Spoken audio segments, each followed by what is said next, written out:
Ja, good morning. Hey, Hello, Ma. What's that? I don't know what you just said right now. That was it in Aloha. native. No, that was native Hello, from Ma India. is Alama Hopi. is Namaste is India. Damascus, Namaste. Namaste. the That's musket. India. Yeah. Hello, Ma is Hopi. Alama Hopi. Aloha is Hawaiian. I know. Como esta? That's That's Spanish. I don't know. Okay. I don't know anymore. Guten Morgen is German. Captain Morgan. Guten Morgen. Oh. Hey, So don't be that's talking about that guy, man. He drinks too much. Genesis chapter 38. I'll read it in Navajo. Okay, you want me to I'm read it? gonna. You may read it in Spanish. I wish I could. Oh, I got the Spanish book. So get me on a timer, 40 to 45 minutes. Okay, I do have you on 45. Judah aro Tamar bahan akotzado ita Judah bikiso yitsa dahti yago adulam den ele sa hera walgego ya niya akwa Judah e Canaan den ele shua walge bitsit jitsa ako e yis achajit aj go it nil sad go ashki yische e erbe jiz ado ana nil sad go ashki na nishche e onen be jiz ado ana nil sad go ashki la na nishche e shila be jiz juda e kez wol yege njagago ha ashche ako juda ba alaj ichini ba alaj ichini er wol ye e temor wol ye besta do lech beniye ya Yanadilki, verse 7, ako Judah, pa alaja, is chini air wal yehiko, bohel nihi benalto, ya ashoni ya yikalko, bohel nihi biski, ako Judah, e onen e yedin ni na ye besta bishya an na, bishya an nako, bati ye, ako ninai ye ba alchina hodole, inte, hanai, ye ba alchinto, Hodolella bene yehanaye ba istabel ya aji ya got onet hugash hajislit verse 10 ako ajit idigi bohel nihido bishat eko benina na huiski ako ko juda kaja a temar bistin nit haisha na hastin aten ko ni je pagante sentado shila ni yago inda Kala achen ito tako ito alto tato sal shaksen ako temor dashti yago bejet bagande kehat. I'll just go up to verse 20 in Navajo. Ako nas hodesh jiz go shua betsit Judah bestada sa ako Judah habit osniko be ado bikis hera e adelum den endlini timako Kali Kathandi di Gishi, which a G Aj a Kotamor Bishon Horneko bit o nit show Nja at whatever Bija Aten Lini Tamat go Beli traded dog Gish Yene ye you got a ko a hastin das Tago be ehozini hasdi Nelko and ne beginal Tihi and ne begit just hit. Adonana sa bichi yago timnat god atin baki nahot inike jenes da jo shila ye ne yante be estange do lespin yet atopa hot el tehigi banga ajit ako juda hol sago alchilni at hotne khala hanni bekesti atin bako dago khani yago hotini nlihat shal Haja ad at ego eto hulpejo zanda ako temor an gaat isha shadi lech bekeshil ya adinal ado asdin ni de be shje de izen yazla nanda dol kel ako temor adin ni e sha il tinje ado le shan le ako asdin ni gaat isha na de shlech ado bisdin ni nu yos tsala ado nlat sene internet kish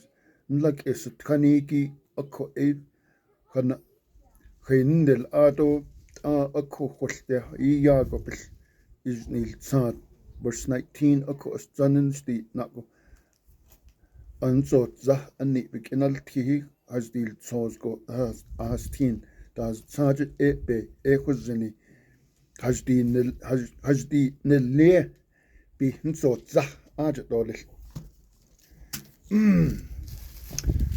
I am way over my head in this chapter.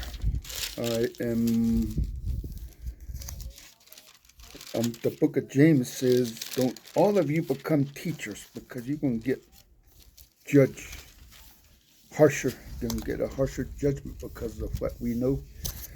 And that's twofold. That is twofold. We are going to get judged here on earth by my co-workers. My co-workers, some of them, I tell them I'm a minister of the Word of God. In God, and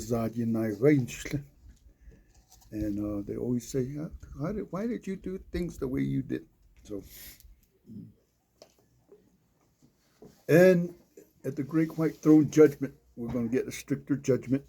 Okay. We may not. Larry gets the prize over here. Wilton's going to just barely make it in. Boom. Yeah, but his prize would be better than mine. Yeah, he's got the Army. All I have is the Air Force. Okashinya. Genesis, the way it is structured is chapter 1 is like a telescope. It tells about the whole creation. Chapter 2 focuses in on one day, which is so it's like a microscope. It goes back and forth, back and forth. So this is what's taking place. Last week we talked about Joseph going back into, he got sold into, I almost want to say Jerusalem, to Egypt. Mm-hmm. So, oh yeah, I remember what happened. Talk about dementia. Uh-oh.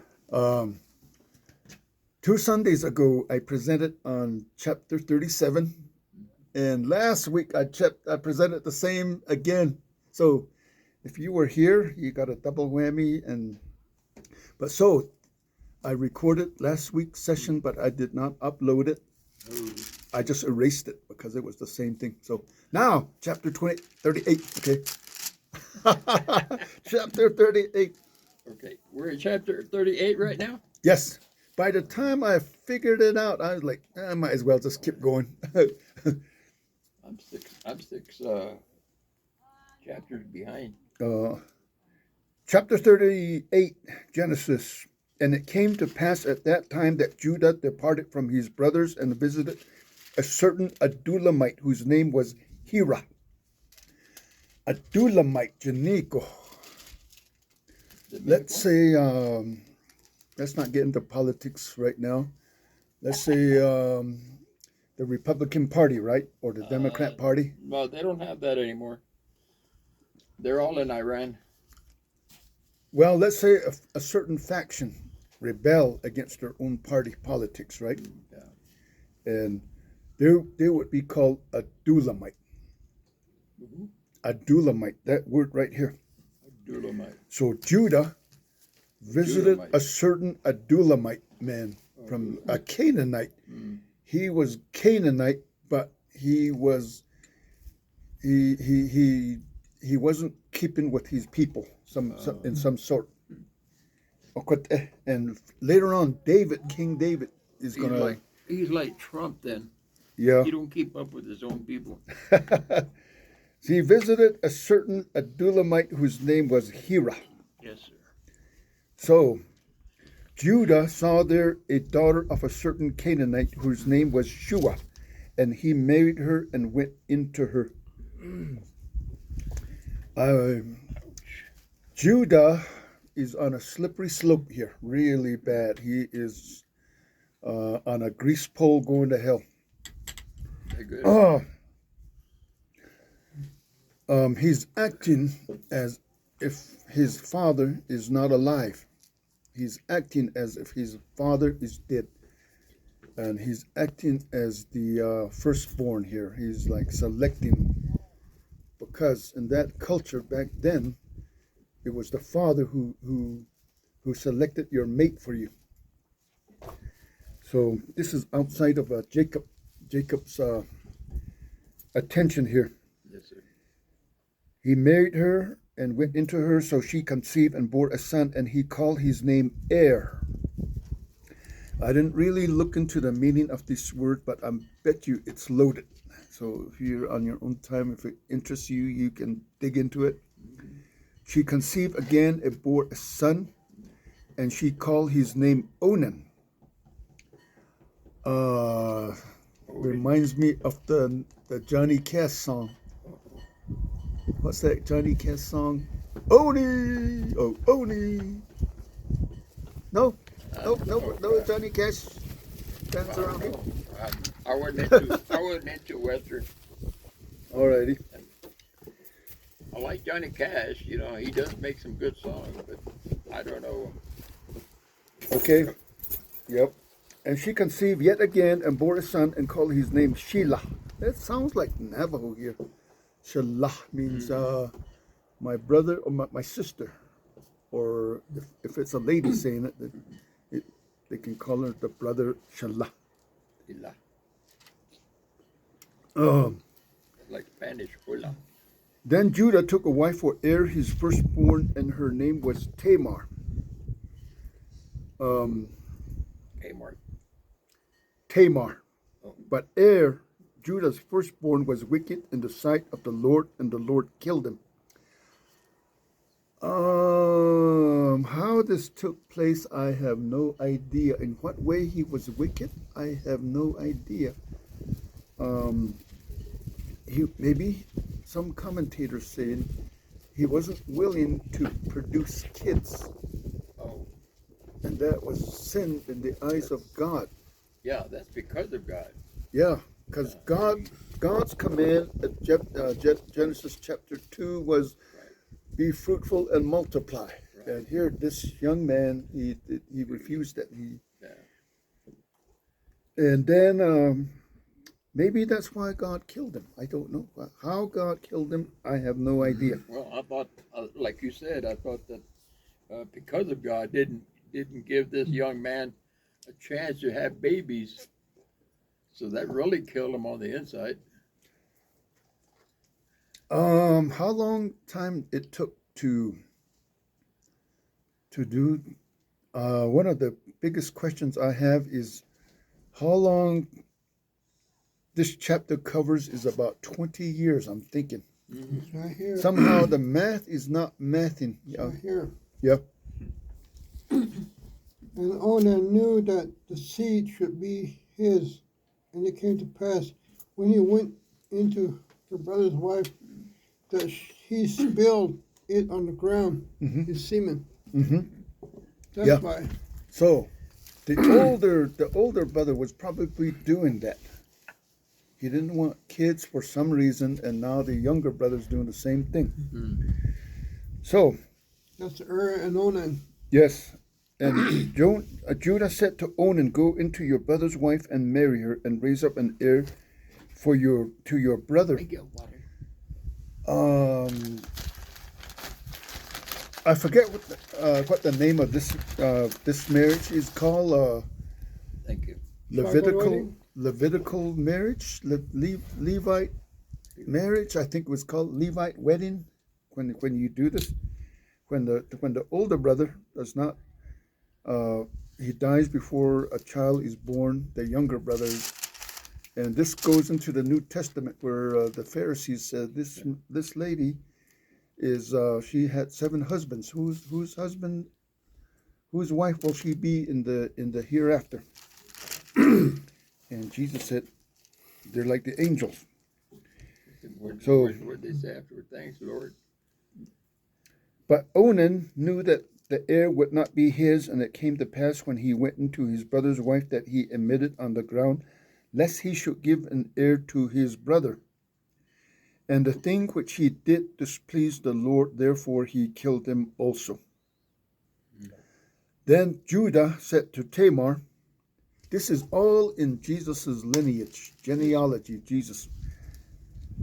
Then Judah said to Tamar, his daughter-in-law, remain a widow in your father's house till my son Shelah is grown, for he said, lest he also die like his brothers.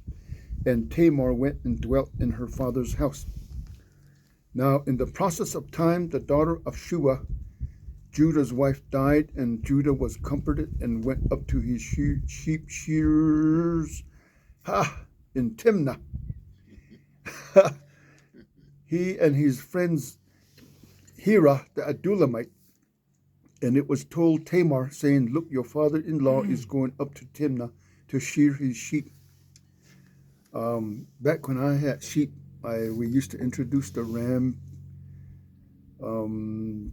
before Christmas, and the gestation period for sheep is 5 months. So Memorial Day, I would take some days off, and I would be at home, and I would watch the sheep drop their lambs, and then we would go right as soon as the mom gave birth to.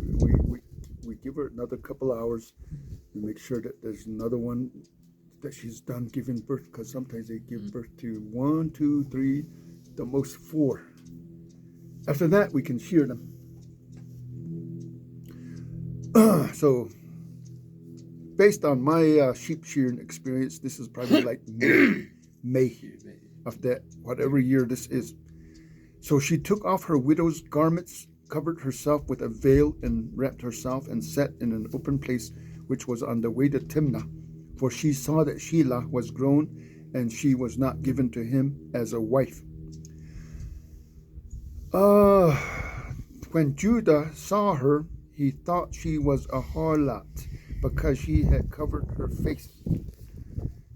Then he turned to her by the way and said, please let me come in to you, for he did not know that he was his daughter-in-law. So she said, what will you give me that you may come in to me?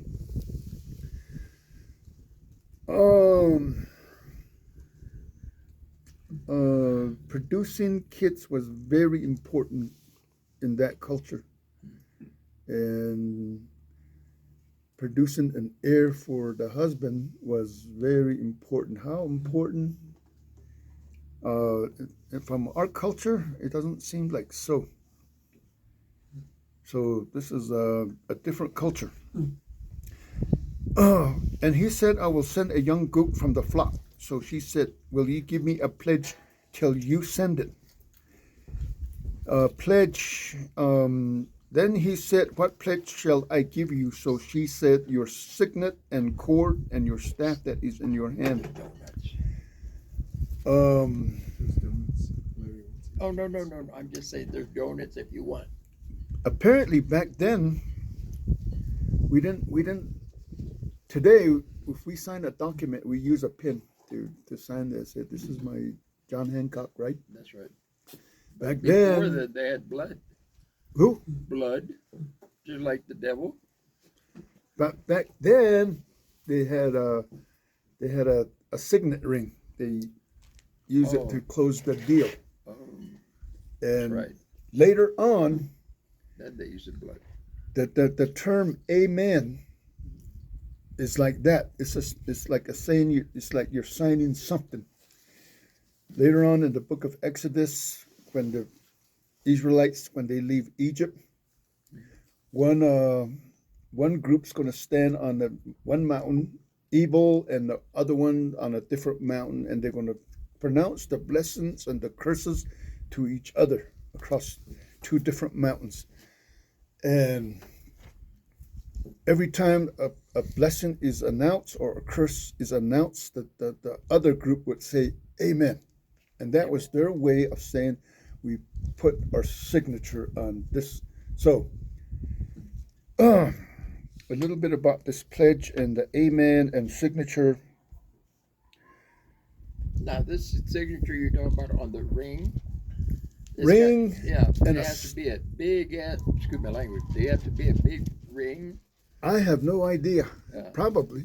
It's something. It would have to be that you could make a good mark on the paper. Yeah. Well, you're not going to use that either, unless you have figures like Captain America or something like that. Your signet and cord and your staff that is in your hand. Hagish. I don't know what. Larry, where's your gish? What's Your. Oh, my Oh, cane? you're sitting on it. You got a different. There. See, wherever that is, and right here. Okay. There you go. That's Larry's gish. So somehow, I put it here. right. Then he gave them to her and went into her, and she conceived by him. So she arose and went away and laid aside her veil and put on the garments of her widowhood. I'm not sure what the difference is. And Judah sent the young goat by the hand of his friend the Adullamite to receive his pledge from the woman's hand, but he did not find her. Then he asked the men of that place, saying, where is the harlot who was openly by the roadside? And they said, there was no harlot in this place. So she returned to Judah and said, I cannot find her. Also the men of the place said, there is no harlot in the place. This is a powerful allusion back to Abraham finding a wife for his son Isaac. Judah went and did something, and he just went sideways. Then Judah said, let her take them for herself, lest we be shamed, for I sent this young goat, and you have not found her. Judah and possibly the other brothers who had sold their young brother into Egypt, they're just going, I don't know if you've done something really bad like that, what kind of life would you there's some kind of guilt, and they're not. I won't go too much. And it came to pass about 3 months after that Judah was told, saying, Tamar, your daughter-in-law, has played the harlot. Therefore, furthermore, she is with child by harlotry.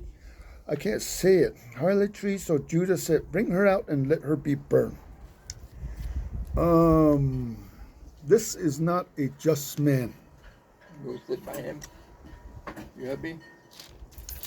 You want to go sit by your hubby? Sorry. Judah is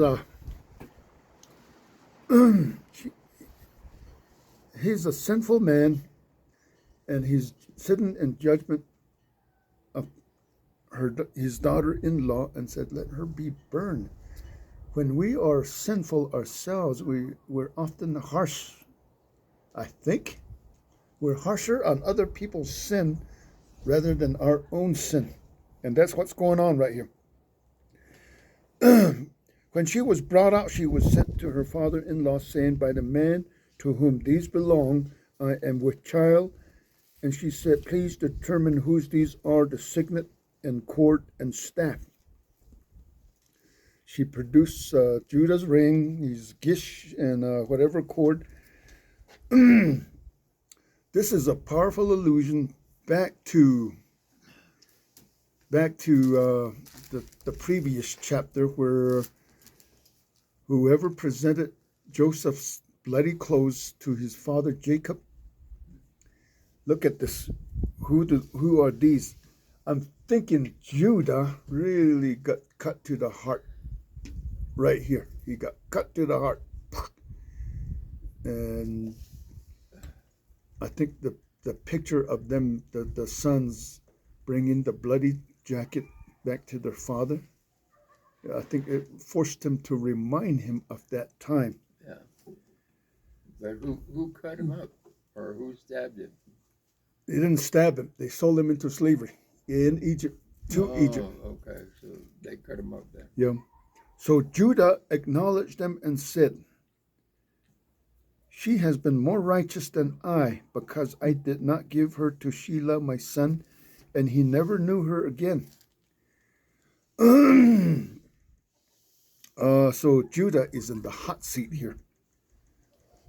Now it came to is probably deeper than that, what I just told, culturally. And verse 27, now it came to pass at the time after giving birth that, behold, twins were in her womb. And so it was when she was giving birth that the one put out his hand, and the midwife took a scarlet thread and bound on his hand, saying, this one came out first. I remember when I was a kid, the sheep would be giving birth, and my auntie and my grandmothers, they would tie certain colored cords to the mom and the kids, so they know that this young one belonged to this mom. Because otherwise they all look the same. Right. Then it happened, as he drew back his hand, that his brother came out unexpectedly, and he said, how did you break through? This breach be upon you. Therefore his name was the first Spanish here. The first Spanish guy, Perez. Oh, shoot. Oh, shoot. Now you call it about Spanish. Come on. They didn't know about Spanish people then. Come on. The first Spaniard came out, right? They barely knew about blacks. Afterward, his brother came out, who had the scarlet thread on his hand, and his name was called Zerah. So, but Judah is he's gonna come back. Right now, he's like going down, and he's like, there's no hope for him. There's no. So back in next week, we'll go back down to Egypt, and what Sunday school lessons we learn from this is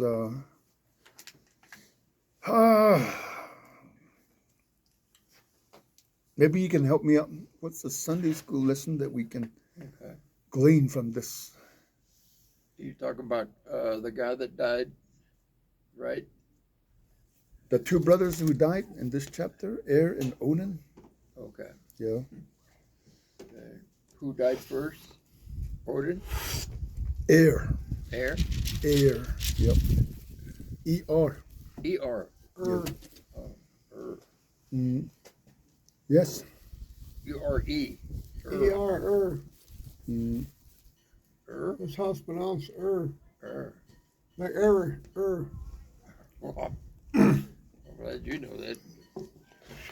Anyway, is the one that died first, and then Odin, right? Yeah. Okay, now Is he the one that got stabbed? where did he get the stab from? You said he got punctured. No, That cut was to the the other one. heart. I'm sorry. I'm talking poetry here. It's not literally a stab in the heart, but Okay. what his daughter-in-law did, somehow it's bad. It is probably in that culture of that time, it was worthy of being burned alive. Yeah. But somehow Judah saw that what she did was more righteous than him. And that really, in Navajo, they would call it Hadahnantel,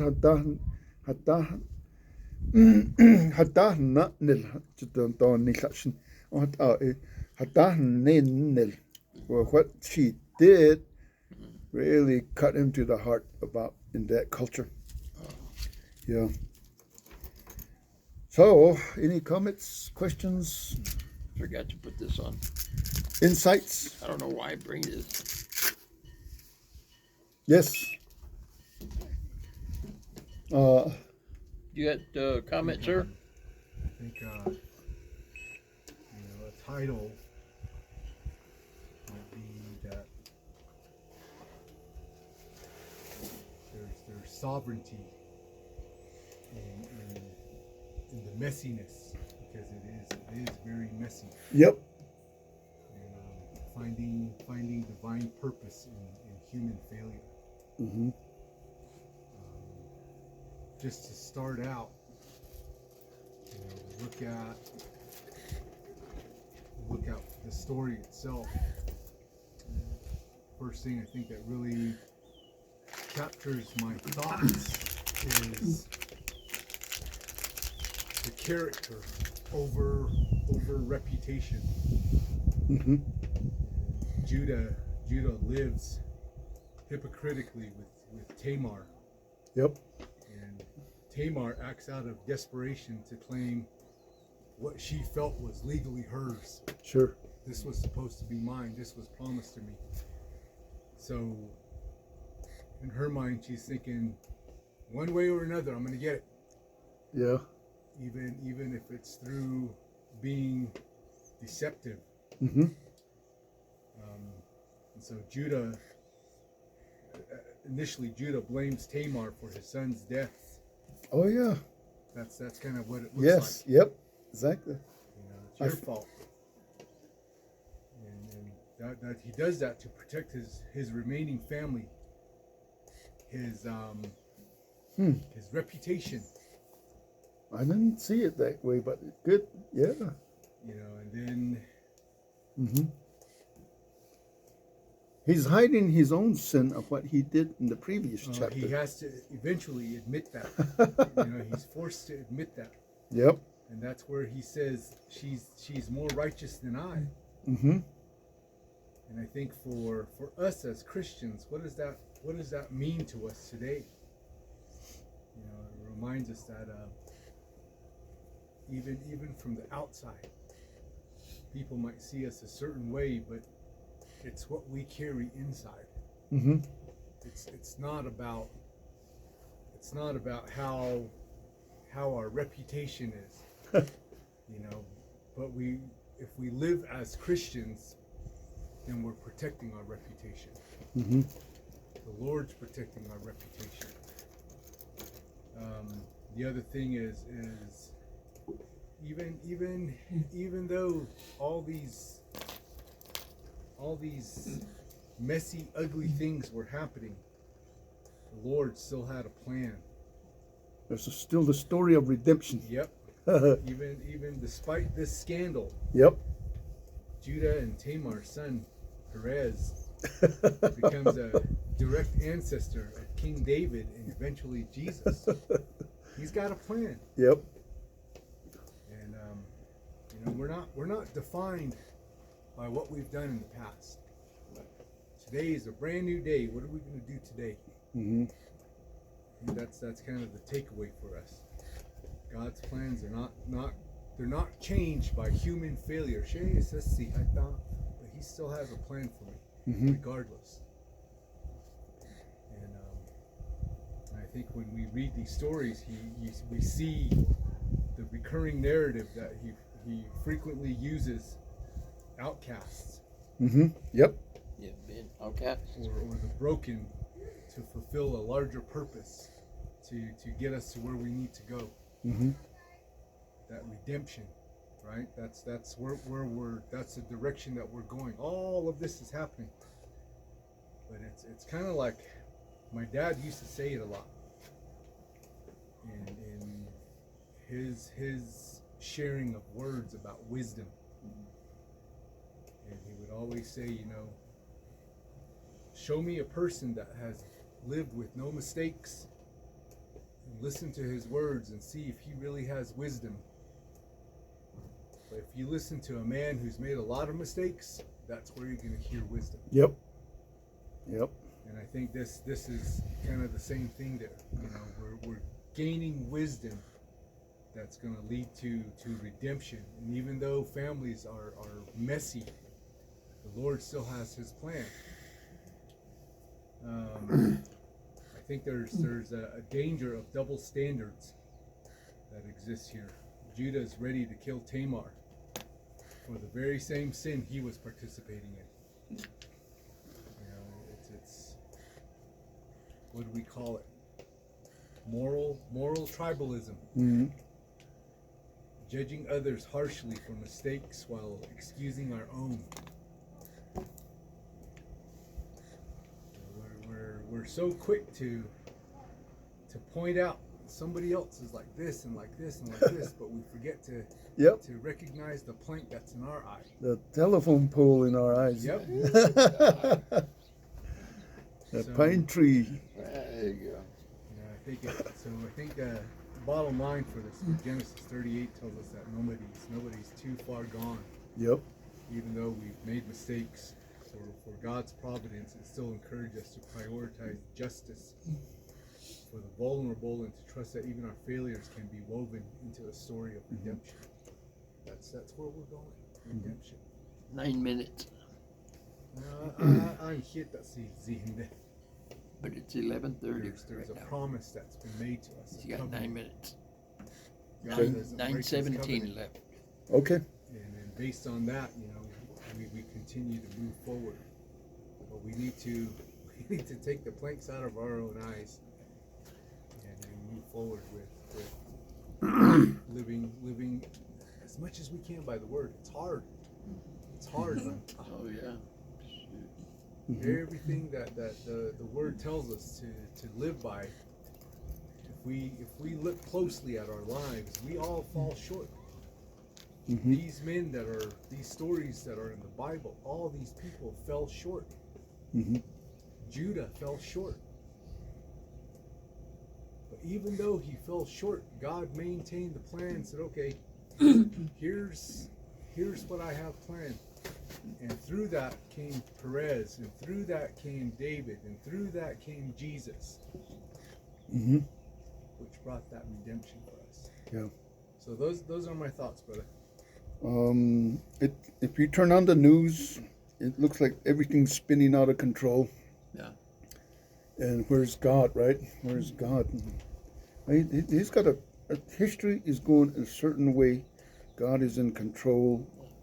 And I'll give you another chance. Let me say something about the two boys that died.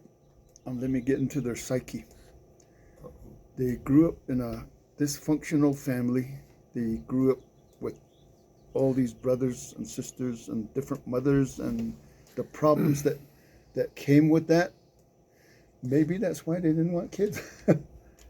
Because these brothers were selling each other and they were maybe what they said, we don't want any part of that. So yeah, go ahead. So along with that, Er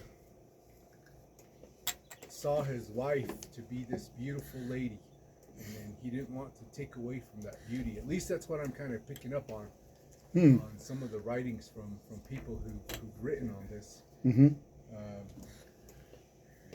And so he didn't want to ruin that by getting her pregnant, by taking away her beauty, because that was his trophy. So I guess when we hear the term trophy wife, she was probably one of the first trophy wives. So because of that, he sinned. He didn't look to create new life. Instead, he just spilled his seed on the ground. That was the sin. But maybe the sin was idolatry at that early stage because of how he viewed his wife as too beautiful. I don't want to ruin her. Or something to that extent. Yeah. But the name Er, it means watchful, awake, watcher. And the same people that write about what his mindset might have been with his wife. They also talked about his name. But if you spell Er backwards in Latin, then it says wicked or evil. Wow. Man, you dug in deeper than I did. And the signature, signet, is from the Latin word signare. Signature. Signare. Signature, signet, to mark. And to sign. And the action word for it, signum. That was the actual word. Those are from the Latin words. I'll turn